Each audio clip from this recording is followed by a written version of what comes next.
Hello. The title of my life testimony is, You Will Be a Blessing. The key verse comes from Genesis chapter 12, verse 2. I will make you into a great nation, and I will bless you. I will make your name great, and you will be a blessing. Part 1. I have found my lost sheep. My name is Johnny Pringle. I was born and raised in Southern California. Despite not growing up in a Christian household, I was very blessed to attend a private Christian school from kindergarten to high school, where I had the chance to learn about God. However, despite the Christian environment at school, my home life was very different. Every night, my parents would fight continuously, screaming and yelling at each other, and often my father would be drunk and become verbally abusive. This caused me a lot of pain, confusion, and resentment about my life that I would often stay out late until the early hours of morning. Then in 2006, I graduated high school and moved away to college. I did not have any great ambition or aspiration for my life. I just knew I wanted to be rich, but I didn't want to work hard. With these two conflicting desires, it was very difficult to have any clear direction for my life, causing me to change my major 5 times in my freshman year of college. But instead of worrying about that, I was just so excited to be away from home and start my college life that I soon plunged myself into a pleasure-seeking lifestyle, drinking, smoking, and indulging in sexual immorality. However, such a life did not satisfy me. One day after partying the night before, I thought a lot about how I was living. I felt so shameful and dirty inside. And this bothered me a lot because deep down, I really wanted to live a beautiful and noble life. During this time, I had been invited to study the Bible in my freshman year. And through one-to-one Bible studies, my eyes were slowly being opened to what God was talking about in His Word. Prior to studying the Bible, I considered myself an agnostic. But through weekly Bible studies, I soon realized that the Bible was the only way of life for people. However, my life did not line up with what the Bible was saying. Because of this, I started to develop a real sense of problem about how I was living, and the fear of knowing that if I were to die right then and there, certainly I would go to hell. But more than that, I began to see that in the Bible, God was offering people a different kind of life, one of meaning, purpose, fulfillment, and satisfaction. Wow, I thought, surely this was the very life I had been looking for. And in this hope, I kept coming back to Bible study. However, as much as I wanted to live for God and be a good person before God, doing what was right, I simply could not. I was so stuck in my way of life, and breaking out of that seemed virtually impossible. Letting go of bad relationships, my pleasure-seeking life, and offering up my youth for God was not doable. But at that time, God intervened into my situation. During our church's 2007 Fall Bible Conference, God gave me His words through Luke chapter 15, verses 5 and 6. It reads, When he finds it, he joyfully puts it on his shoulders and goes home. Then he calls his friends and neighbors together and says, Rejoice with me! I have found my lost sheep. God's love and shepherd's heart for one lost sinner touched my heart so much that I broke down in tears and repented before God. At that moment, all the worldly desires that had gripped my heart melted away, and all the shame of my past sin was gone. I was just so happy with my shepherd Jesus, who loved me so much despite my sinful life, that the very next day, after returning from the conference, I immediately started inviting students to Bible study at my college campus. Whether students accepted my Bible study invitation or not, I was never discouraged. I was just so happy now to show my love and thanks to Jesus, who brought me out of darkness and gave me new life. I soon found myself spending all my time on campus, from 5 a.m. in the morning to 12 a.m. at night, inviting students to Bible study.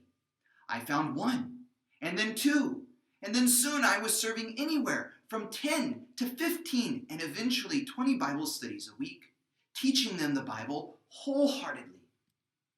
And among those sheep, several disciples began to grow and have become very influential leaders in our church.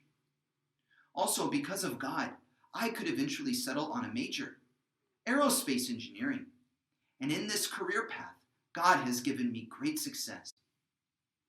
Part 2, you will be a blessing. In 2011, God blessed me to establish a house church with a very faithful woman of God, Shepherdess Catherine. We were given Genesis chapter 12, verse 2 as our key verse. I will make you into a great nation, and I will bless you. I will make your name great, and you will be a blessing. I realized that when God blesses one person, his blessing is not for that person alone, but for many, even the whole world through that one person. This set a very clear precedent for my life of faith, that regardless of what physical blessing I may receive, I am to love God with all my heart by being obedient to his calling to live as a shepherd and source a blessing for college students. Soon after, we received the great news that we would be expecting our first child.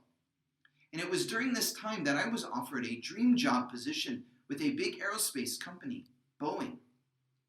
It seemed like the perfect time as my family was very poor.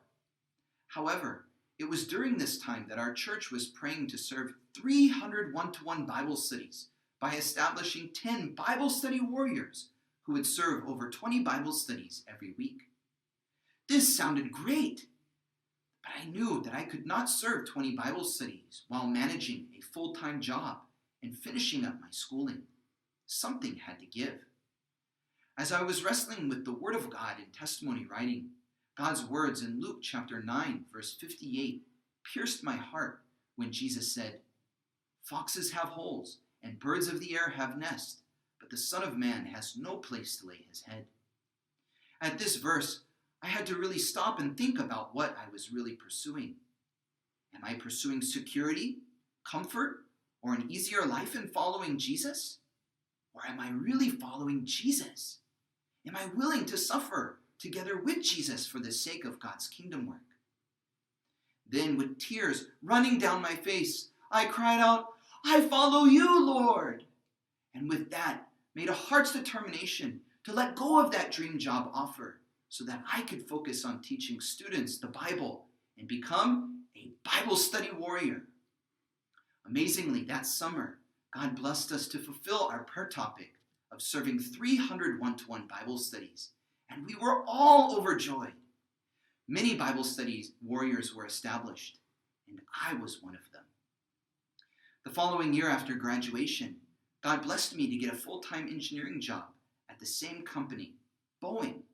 In fact, it was the same job I had passed up so that I could focus on God's work. And the best part about it was that for the past 9 years, my work was located on the college campus. What a dream job! I was so thankful for God's provision and blessing upon my family and upon me. But in remembering my house church's key verse, God's blessing is not for me alone. So instead of growing content and losing that sense of mission, I made myself a rule that once I got off work at 2:30 p.m., I would do fishing and teach Bible studies on campus, not leaving before 7 p.m. every day. Even with my new responsibilities and duties, I wanted to put God and his mission first. Sometimes I was really tired and wanted to leave early, but each time I was reminded of God's grace and faithfulness in my life and was able to pick up new strength to fish and find more students. When I did this, students who had studied with me for a while started to become responsive to God's words and are now growing up as shepherds and disciples. In 2018, I was encouraged by my shepherd to pioneer a new campus, Orange Coast College. I was thrilled with this new direction. However, it came with some practical challenges. The campus was located approximately 30 miles south from our center, and given the nature of LA traffic, That could easily become a 2-hour car ride just one way. But despite the extra practical challenges and difficulties associated with this, I was greatly encouraged by this opportunity to suffer with Jesus for the sake of the gospel. Because for all who know, LA traffic is indeed suffering. So I made sure I got to work by 5:30 a.m. every day so that I would leave no later than 2 p.m. to get to campus, sometimes even having to miss important meetings.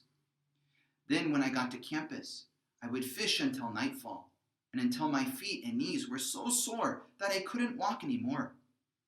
Within the first couple weeks, by God's grace and help, I was able to schedule over 20 Bible studies in a week. God has blessed the ministry there, and currently there are several growing disciples who are serving the ministry on that campus. Last year, I was greatly challenged when my work announced that they would be going through a workforce reduction with plans of a 22% reduction for my specific business unit. In addition to this, my wife and I were expecting our 3rd child, and she herself was having many health problems. Despite the great burden and fear I felt, God comforted me greatly through our chapter studies in the book of Genesis, specifically Isaac's struggle to stay in the promised land despite financial difficulty. God said to Isaac in Genesis chapter 26, verse 3, "Do not go down to Egypt. Live in the land where I tell you to live. Stay in this land for a while, and I will be with you, and I will bless you." Through this verse, I could see God encouraging me to not act or live in fear, but believe in Him and simply hold on to His commands of living as a shepherd. Then in the course of my struggle, I will not be alone, but He will be with me and bless me. So instead of focusing on the reality, I made my heart's decision to focus on teaching the Word of God and those whom I was serving. Then surely enough, God took care of my job matter and allowed me to transfer to a site that was closer to the center. On top of that, God blessed my wife and I with a healthy and beautiful baby girl who we named Faith, as a practical reminder that without faith, it is impossible to please God. God has truly taken care of my career matter, even granting me favor in the eyes of my managers and senior managers, and has been establishing me as an important person in my company. Currently, I have about 69 patents in my name. That kind of thing normally does not mean much to me. In fact, I use all my patent plaques as a footstool to prop up my feet at work. However, they remind me of how much God has helped me in taking care of me and my family. In addition, God has blessed me with 3 beautiful children, Samuel, Isaac, and Faith. Since the pandemic, the dynamics of my mission life have changed very much, with no physical campus to go to. With schools closed, my 2 older sons have been doing distance learning from home, and with the new addition of our daughter, there have been many more practical challenges in serving God. But despite all of those, I am truly grateful as my wife and I have been learning practical faith that endures to the end. I really thank God for His abundant grace upon my life. He has blessed me so much, establishing me as His servant, making me a fellowship leader and presider over our worship service, and above all, allowing me to know Him and to be able to love Him by feeding His sheep. Indeed, my life is the product of His hard work for me. Now, in the same way that God's blessing has come to me, I want to bring God's words to others so that through it, God's blessing may have a chance to come to them. I pray that God may use me as His instrument on my campus, and that through me, many college students may be blessed. One word, you will be a blessing.